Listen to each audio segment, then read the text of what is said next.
Welcome back to The Layover, a behind the scenes glimpse into my creative process as Black expat stories evolves from an ethnographic podcast into a global docuseries. If we haven't met already, my name is Courtney Bowden, and I'm the creator and host of Black Expat Stories and the Beauty the Black Sip newsletter. This space is where I reflect on the big wins, the tough lessons, and the soul stretching conversations that are fueling the Black Sip movement right now in real time. Today's episode comes fresh off of an artist date that reminded me of what's possible when we decide to spin the block on our dreams. And I'll let you know what I mean by that. Because lately, if I'm honest, the artist in me has been starving for inspiration. I've spent a lot of my time doing the work that you don't see, the kind of work that happens off stage and offline and requires you to sit with yourself, which can be excruciating if you're an overachiever like me. And I've been questioning my why and listening to clarity in all of this chaos. That internal excavation has had me hemmed up and head down for a little hot minute now.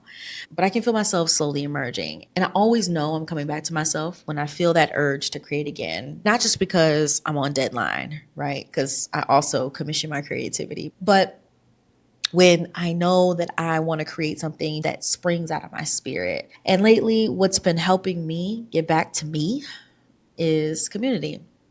It's been collaboration. It's been communing with other creatives who are moving from that same raw purpose driven place. It's been adding fuel to my creative tank in ways I didn't even know I needed. So when I heard about the Black and Beyond America play, I knew I had to be there. Now, the play was written by Kia, a fellow Black expat who has been living in Mexico for the last 7 years. And let me tell you something. This play was incredible. It was honest, it was layered, it was brave. It told the truth about what it means to leave behind everything you've ever known in search of something that allows you to be freer, softer, and safer. This play unfolded in a series of vignettes that touched every part of me. So think Tyler Perry meets For Colored Girls. They gave us poetry, they gave us humor, they gave us movement, they gave us gospel, they gave us grit. They gave us storytelling that didn't flinch. What I really appreciate about it is it didn't flatten the experience for anybody else's comfort. We were in a mixed room, but the cast was able to let the tension stay in the room, and they honored the complexity of what I believe is a unique experience being a Black expat. The venue was packed. And that is something in and of itself because it's low season here in Playa.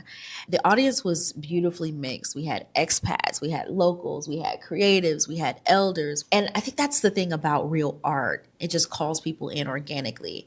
What made this artist date special was that I didn't just witness other artists in their flow. I got a chance to participate in it and be a part of it.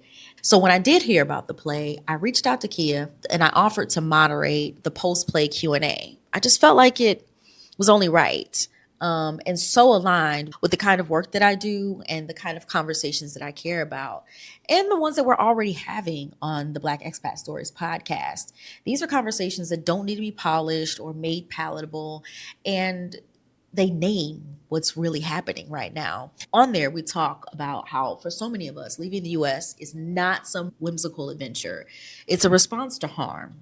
It's an act of self-preservation.